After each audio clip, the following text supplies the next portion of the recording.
Magandang umaga muli sa mga magaganda naming mga subscribers. Sa mga hindi pa nag-subscribe sa amin, pagagandahin namin ang inyong araw dahil kayo ay muli naming itutour mula sa Cavite papuntang Matnog. Bibigyan namin kayo ng snapshots kung paano at ano ang mukha ng mga madadaanan ninyo papuntang Matnog.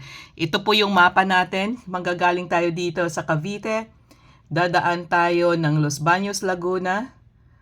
Papunta tayo ng Bitukang Manok, bababa Kawayan, Sipukot hanggang makarating tayo ng Matnog. It will take, according dito sa Waze or sa Google Map, sabi nila 13 hours and 50 minutes.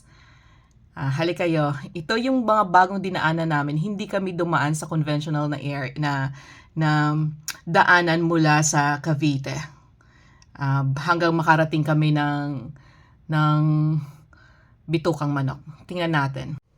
Sa ngayong road trip, magagaling tayo dito sa General Trias. Papasok tayo ng Dasmariñas. Tapos pupunta tayo ng Carmona, papunta ng Binian. So dadaan tayo ng Cabuyao. Ito yung daan natin hanggang Los Baños. Tapos bababa tayo dito ng konti, nag-Carlan. Tapos dumaan tayo ng Liliw. Tapos, ma-JJ Road hanggang sa marating natin yung Lukban hanggang sa makababa tayo dito. Okay, ma-JJ Road pa rin ito. Tapos bababa tayo dito. Dito yung binabaan namin. Ganyan. So hindi na kami nakarating ng Lucena. So dito kami dumaan hanggang nakaparating kami ng Pagbilao at hanggang sa dumating kami dito sa Zigzag Road. Ito yung Zigzag Road. Tapos, tuloy-tuloy na kami. Puntang Atimunan. Tuloy-tuloy na hanggang sa makarating na kami ng normal road na dinadaanan papuntang Matnog. Halik kayo, samahan nyo kami. Magsimula tayo. Yung video na ito magsisimula nung nasa Los Baños na kami. Ano to? San Pedro, Laguna? Oh. Binian. Aray? Yeah, Binian, Laguna. Binyan.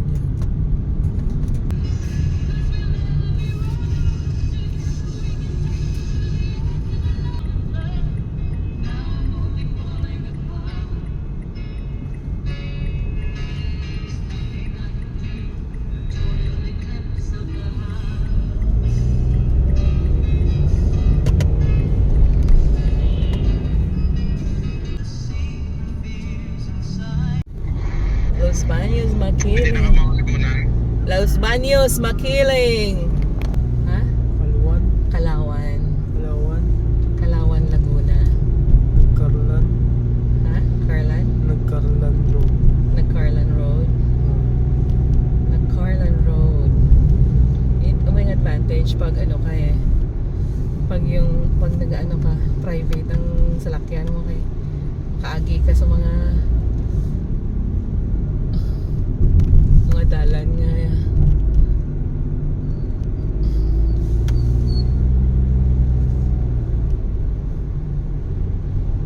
Okay, hindi mo dapat agyan. What is this? Majay Joy Laguna? Ano yun? Majay Y? Mahayhay. JJ. Ha? JJ. Ma-JJ. I heart Panglan. Ano ba talaga? Panglan, Ma-JJ. Ma-JJ. JJ. Pero barangay lang siguro yan. Hindi yan. Walang ganun pangalang Laguna eh. Barangay lang siguro yan. Pangalan ng barangay. Ano isa pang Pangian? I love Pangian. Panglan. Panglan? Pangyan. Sabi ko Panghi. Pangyan. Kaya ka. Mujayjay Road. Magdalena Road. JJ. Mujayjay Road. Bakit may first park? San Pablo? JJ Road. May first park. Ooh, there's a small stream. Oh, Is a canal. it's a canal in short. Ay, nako. In 700 meters, Sabi ko na turn right on sabi ka, Magdalena, sa Majayj Road. Ma-JJ Road. Ma-JJ. JJ Road. Akala ko kanina ma-hi-hi. I love Ma-JJ. Ma-JJ. Pero I think ano lang yan siya barangay. There's no bayan yata ng Laguna na Ma-JJ eh. Never ako may narinig. Uy, barangay San Miguel. Ay, Ma-JJ talaga ga. Oh, ma-JJ. Ma-JJ talaga, Ma-JJ Laguna. So, Oh, first time. I haven't Pero- heard na mayroong ganyang pangalan ng Laguna. JJ. Oh, see. So, kung saan tayo nakarating, nagcarlan kanina. Sa lilim. Mag-JJ na yan. Kanina, Ito, oh. Pangian. Welcome In to 300 Ma-JJ. Turn right. Ma-JJ nga talaga. Yes, I had it. Balahibo. Magdalena, ikaw ay sawing Kaya palan. nagbunot na lang ng bulbul. Libo no? May lagyan mo di. Libot na pata. Kailan. Kasi nga daw gusto ko daw nga ka-experience ng iba-ibang lugar. Kaya nga, di ba sabi mo nakakasawa kung pare-parehong mukha. Uy, kinakaon. Ab-ab. Oh. Bago go. Oh. Bagong ab-ab. Slide. So, uli na oy na dadalan. Sa nung green. No church here. Ma-JJ. Ay, mahay-hay. Uy. Ay, Dito ka pala. dito ka pala mahay-hay. Mahay-hay. Yung hagdan taas. Oo. Ano yung steak? Hindi. Pulse! Small pulse. Oh, Flowing ako sayang. mo. Flowing sa'yo. Oh. Hindi ko na videohan ba? May pulse. May falls? Oo, to. Ito, may falls? Oo. Hindi kanta. Mahina. Pag makita ka, tita, may falls. Layo Hindi, pa ba? pulse ba nakabutang sa top Ah, lane? may falls. May pulse na siguro sa sunod. Ma-JJ Zigzag Road. Oh. See? Layo, kurta na to eh. Sa lugdog. Gani, sa loob na. Sa loob na mga. Lenta na taton sa Seven Falls. Kung kaya sa plan sa salakyan. Konting lakad lang. Kapit ng sayo. Konting lakad lang. Tapos pag abot mo dito, nature First na pulse nature. nung ano ko to eh. Nature na nature. First falls, kag second falls. Nagkatapaday mo ng first falls kag second falls. Oo. Lalong ikaduwa lang. Kadawa lang. JJ Road. Slow down. Napaka ano po siya, baba. Double lane po. Double yellow lane tayo. Huwag kang mag ano dyan. Pak. Lalim to. Oo. Double yellow lane yan. Nagmamadali siya. Siguro natatain na. Double yellow lane yan. Yun talaga. Ganyan talaga ang buhay. Us pa daos-us pa. O hindi tayo nagamit ng B drive no. 6 Bypass kilometers. road. At the roundabout, continue straight. At the roundabout, continue straight. Bypass Lukban na. Oo, siya. Kanan. Turn right on Ay, Loop Van dami. Diversion Road. Kita ko niya. Di mo may restaurant. Tari mo. Ano itong boys? Saan ka malagata? Bicol. Bicol. So, bakit ka mo nag-agi? In Diretso na kami 2.9 na. Ano kilometers. yun? Diretso ka mo dira. Turn right on Loop Van Diversion Road. Ano na alam? So, see? We are Lukban Farmers Trading Post. So, Lukban is part of Quezon City. Quezon Province.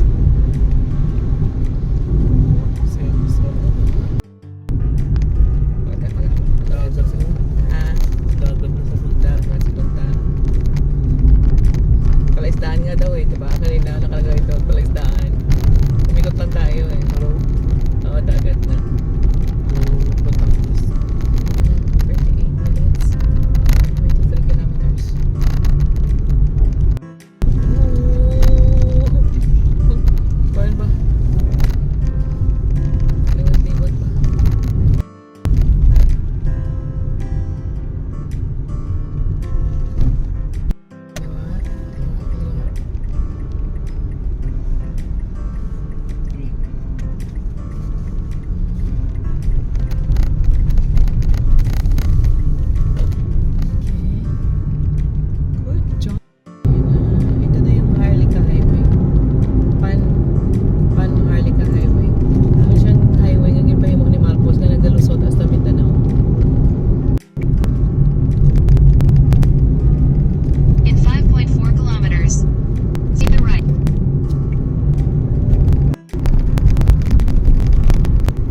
Ayan, finally, narating na rin natin ang Pagbilao. Ngayon, aakyat na tayo sa Zigzag Road. Medyo bilisan lang natin ang video nito. Hindi ko lang gustong i-cut kasi para makita ninyo ang daanan kung aakyat kayo ng Bitukang Manok. Dito po pala sa Bitukang Manok, kailangan lang mga small vehicles or mga light vehicles. So, hindi siya pwede yung mabibigat. So, basically, mga kotse lang. Pwede din siya yung L3 kasi yung L3 namin dati dumaan dito. Mga pickup trucks. Tapos, siguraduhin lang na yung brake ninyo maayos kasi matirik po siya. Kaya nga siya tinawag na Bitukang Manok kasi mataas talaga siya naakyatin. Pero padahan-dahan, pa konti-konti, padahan-dahan, ganun. So, this is my 4th time na yata sa pagdaan dito sa lugar na to. Naka-night driving na ako dito, early morning at saka late afternoon. So, lahat ng possible na weather condition na daanan ko na. Sa mga daan po, maraming humihingi ng pera.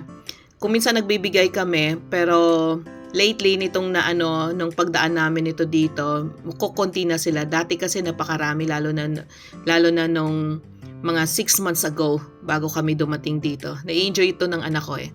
So here we go. Ito na po ang simula ng Bitukang Manok. Tingnan ninyo, ang cute. So, isang fulfillment siya sa isang driver na makakapag-drive ka akyat baba dito sa Bitukang Manok na ito. Kasi may challenge po talaga. So, kailangan magaling ka. Ganon. Hindi naman ako magaling na driver, kundi kayang-kaya. Ayan. So, kailangan yung other sides nag-aantay habang kayo ay paakyatin. So, merong taga stop and go sa inyo, yung mga nasa gilid na humihingi ng pera. Sila yung tumutulong sa pagmando ng traffic kasi wala po ditong MMDA. Kaya kung minsan worth lang talaga na magbigay ng coins sa kanila just to say thank you for keeping us safe sa pagdaan natin dito sa Bitukang Manok. Ayun, malapit na tayo sa taas. I hope you are enjoying it. I love this part of my travel. So, palagi pag naglo-long drive ako at alam kong dadaan ako ng Bitukang Manok, nilo-look forward ko palagi ang pagdaan dito. So, anyway, lahat ng kondisyon, early morning, ito morning to siya na nakuha. Late in the afternoon at saka gabi din, nadaanan ko na siya. Thank you so much. I hope you keep enjoying watching this one. If you haven't subscribed, please subscribe kay Guapa. We'll be uploading more videos na kuha dito sa Pilipinas. I-enjoy natin ang nature ng ating bansa. Here we go!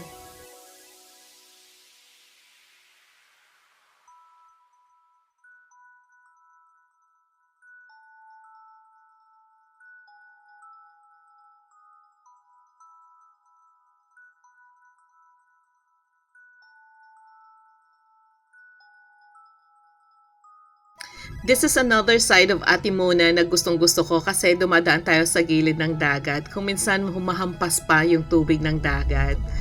Mag-enjoy po kayo sa panonood. Welcome to Bicolandia. Na-miss namin i-video ang ARC. Kasi kanina pa kami nag-video. Akala namin doon sa unahan. Dito na pala yung na-miss namin. So, may marami kasi sa likod kaya hindi namin na-video. But this is Bicolandia. We're back to Quezon Province.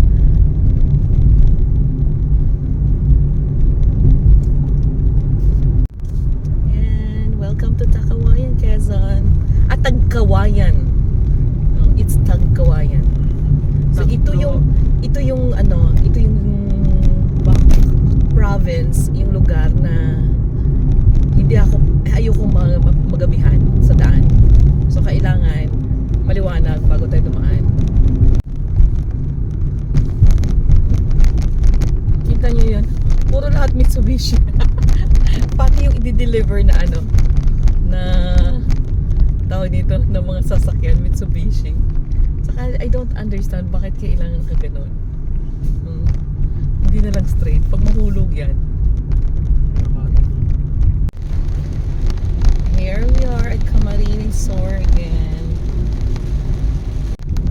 Ayan, we have entered Naragay. Camarines.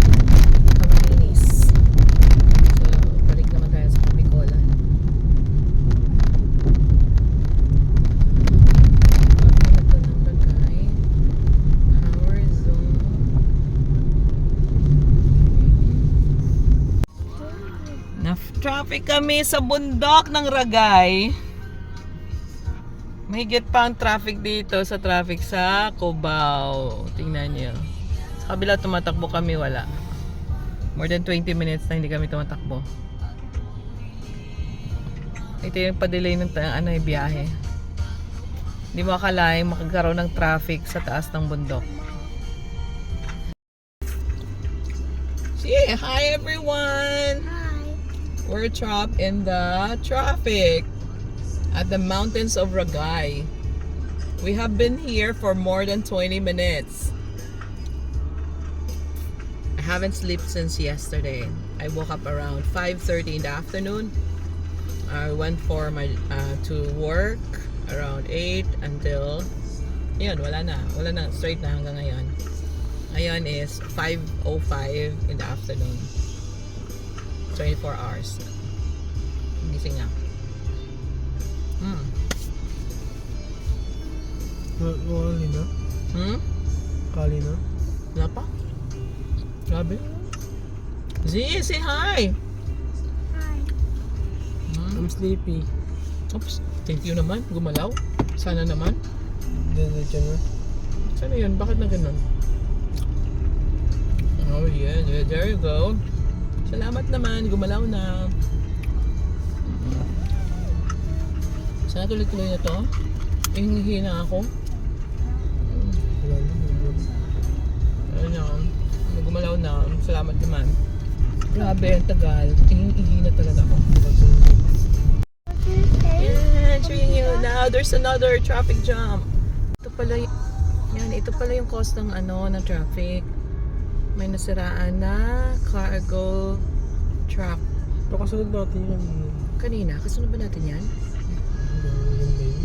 Oo yata, guy. Parang, oo, kanina. Oh, dalawa sila nabanggaan? Baka nabanggaan. Bakit? Oh, dalawa gid sila, oh. Dalawa talaga sila. Siraan na. Nasiraan lang? Sabay pa? Sabay pa sa isang lugar? Siraan. Oh, bakit yung mga... Ay, may mga lansunis na dala. Mga nasira. Ay. Ga, bangga talaga ga. Urak. Siraan lang. Siraan na. Sira lang. Siguro yan yung mga lansunis. Siguro yung mga binibenta. Kaya siguro binibenta na yung mga lansunis. Anyway, ito yung dahilan kung bakit ma-traffic. Ginagawa pala yung daan. We're back in Ragay. Where's our car, Ragay? There you go. Ayun, naratingan natin ang Ragay, ngunit dahil sa sobrang traffic, ginabihan tayo hanggang makarating ng Naga. Sana nagmabadali kami na makarating ng Matnog. Ngunit dahil hindi na pwede, pagod na, more than 24 hours na tayong gising. Kaya naminabuti naming magstay sa isang transient hotel na within the gas station. So marami po kayong makikita na ganyan sa within that area. Kaya safe naman. Dahil safe naman, wala po kayong dapat ipag-alala. Paumaga na. Andito na tayo sa... I think this is part of Sorsogon already. Paumaga na. May papalapit na release ng tren. Pila ka lanes ka? 4 lanes na. So far, ito na yung daanan dito na sabihin ko medyo maayos-ayos going south. Yung Camarines Sur at saka yung Sorsogon 4 lanes. Pero compare natin to sa mga daanan sa Mindanao bukas. Ay hindi. Bukas pala nasa pa lang kami. Nasa Leyte and Samar. Yeah! Mataas na ang liwanag ng araw.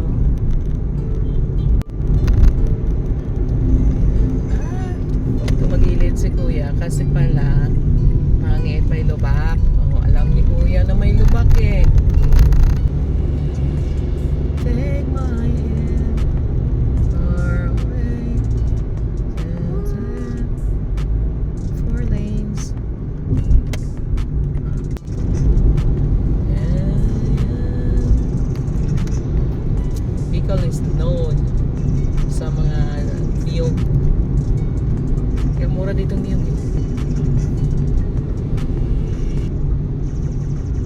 wanna eat, Zay?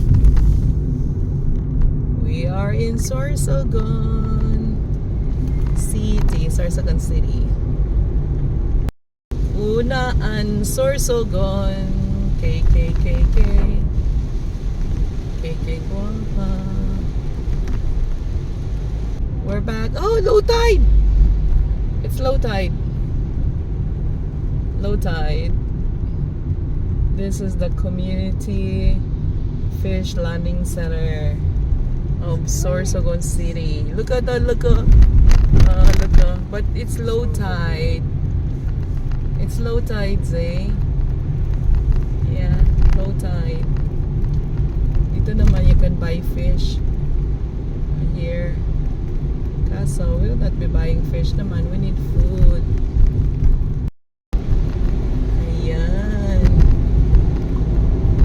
Dadaan tayo ng, how do we call that? Boulevard.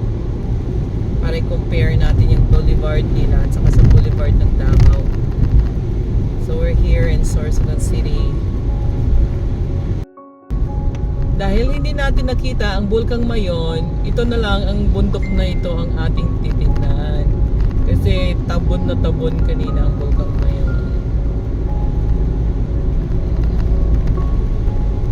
Ngayon, papasok na tayo sa Sorsogon Boulevard. Isa po siya sa pinakamagandang boulevard. Paulit-ulit kong sinasabi. Kasi ang hilig ko din po sa boulevard.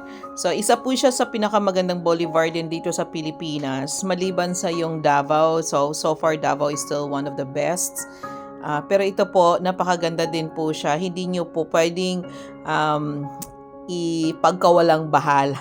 Or I should say, hindi kayo pwede mag-segway. Kung naka-private car po kayo, kung hindi po tracking yung dala ninyo, I would recommend, please, dumaan po kayo dito just to enjoy this beautiful architecture or development na pinagawa po ng province ng Sorsogon. So, sa harap po nito, merong SM. So, kung makikita po ninyo sa ibang vlog po natin, yung mga from Mindanao to Luzon trip natin, tapos yung unang Luzon to Mindanao trip namin, makikita nyo rin po ito. Isa po to siya sa mga magandang daanan na gustong-gusto naming daanan. Kaso lang nung time na ito, low tide. Kaya hindi siya masyadong mataas yung tubig. Kaya, kung minsan kasi parang hindi mo ma-appreciate kung hindi ganun kataas yung tubig. Pero ganun pa din, nandun pa rin yung beauty niya. Minabuti naming dumaan doon sa parang viewing area na kung saan pwede kang magpa-picture. Si KK po noon, nung pumunta kami dito, December 2021, I think, nung pumunta kami dito, una naming pagpunta, bumaba siya. She enjoyed it so much, especially the wind, kasi windy din yun nung panahong yon. Kaso nga lang, dahil sa biyahe natin ito, medyo maulan-ulan, kaya ang ginawa natin, umikot lang just to see the beauty. Kita mo, may mga sasakyan talaga na pumapasok just to get some fresh air, some vitamin C, ganon. So, yan. Umikot lang tayo, babalik tayo muli. Pinakita ko lang siya sa pamangking ko kay Ayan kasi this was the first time na si Ayan dumaan dito. Sa Port of Matno. Malapit na tayo sa Port of Matno. So, just a few minutes from now, we'll be at the Port of Matno. And to Matnog, to Bulan. Ooh. Here we are. Maligayang paglalakbay, una ang Sorsogon.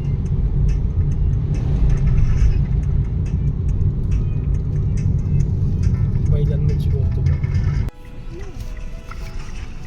Ikaw na.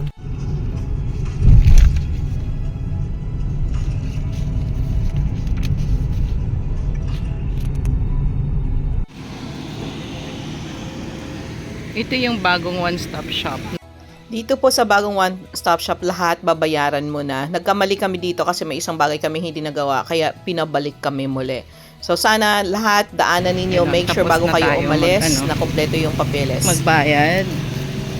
Wala kasi ako kasi kaninang video, cellphone nabitbit, ayan na. Tapos na magbayad.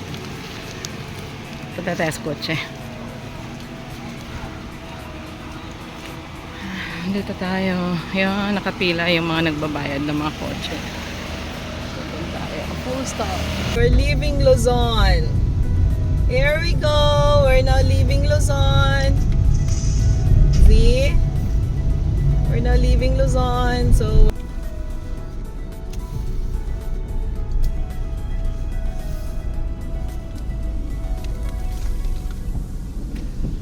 oh, ilabas. Ayan. Kalusot na tayo. Akit tayo ng Montenegro shipping.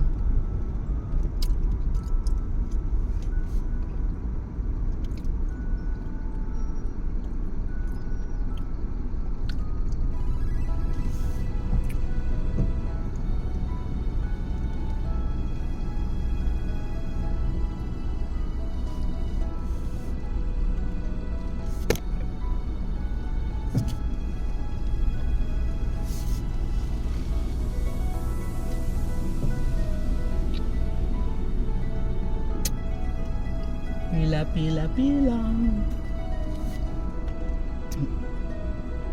Last time ang tagal namin nag-antay. Ito at least akyat kami kaagad. Board yun kaagad yung mga sasakyan.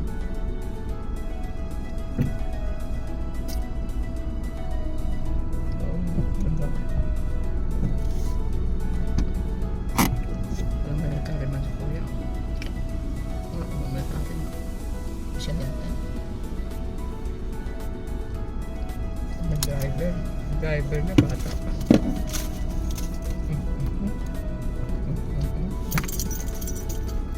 Kain-kain ko may time.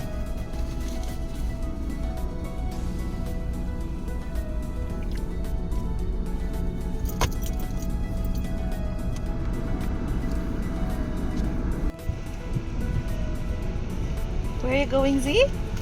The Mindanao. So where are you now? The ship.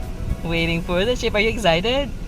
Really? Yes. Yay! Say hi to everyone. Hi. Hi.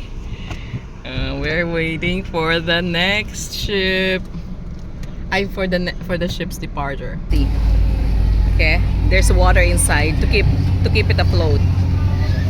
Yeah. Look at that. Philippine ferries.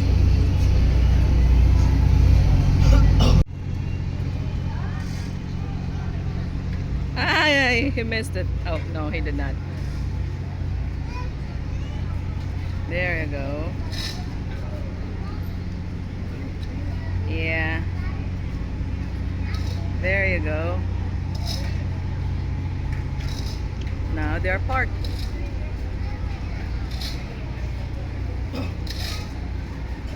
Yung isang kuya, merong umbrella for the kapitan. Ship captain. Yeah, he's parked.